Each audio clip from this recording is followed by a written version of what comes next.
Okay, folks, here's the lowdown. Your kids are probably spending way more time on the internet than you think.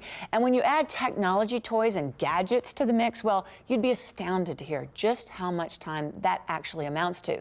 The question we're tackling today is, how safe are your kids when they're wired in? And we're joined by Ted Kim. He's a tech guru and an internet privacy specialist. And he's also a dad. Welcome back. Thank you. So great to have you back on the show. I learned so much last time. Oh, fantastic. So just how much time, Ted, are our kids spending on technology these days? Well, I would ask a different way. When are they not wired? They're always online somewhere. Even at school now, the kids are using their phones or tablets to access information. It's actually a learning tool. So they're on it all the time. The fact is, more than 9 out of 10 kids access the internet on their mobile devices daily, and they're spending 9+ hours a day.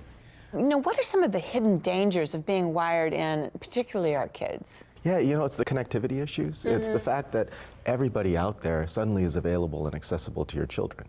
So once they're onto a connected device, they're everywhere. They're literally, it could be somebody you don't know, you don't see. We think about dangers around our kids as being geographical and somebody close to it in our neighborhood. So we go out of our way to protect our children, but we don't do enough about what they're doing online. The fact is, we can't know what they're doing every second of the day.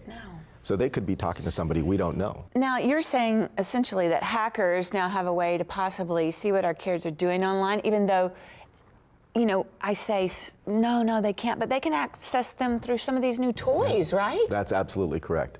So anything that connects the internet these days is something that is potentially vulnerable.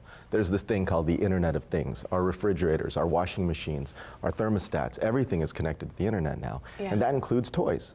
So a teddy bear today isn't the same as a teddy bear that I grew up with. It's much different. It's talking to something, and it's talking to your children. So something is there gathering that information and pushing that back to whoever's collecting it. So that could be monitoring devices. You know what? I want to see my baby, so I put the monitor above the crib. Somebody could hack that, and suddenly they could broadcast that image to the world. I mean, so what can we as parents do to really protect our kids? Well, we have to be aware ourselves. We have to make our children aware. We have to talk to them about the dangers around it, and then do everything that we can. We can do things like basic things. There's antivirus software that's out there.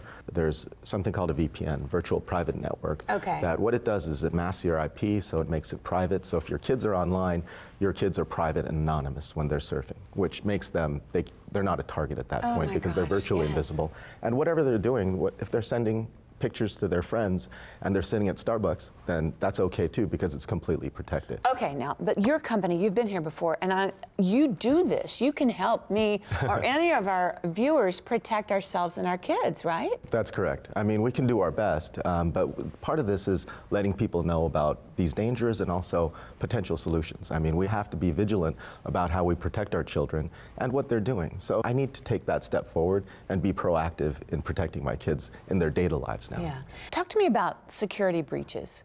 Security breaches could be anything. You know, anytime somebody comes into your home, then that's a security breach. Really? So we don't consider this as something that could happen in the physical world as easily, but in the digital world, it happens all the time. Just as I said on the cameras, for example, most people install these cameras and they come with a default password.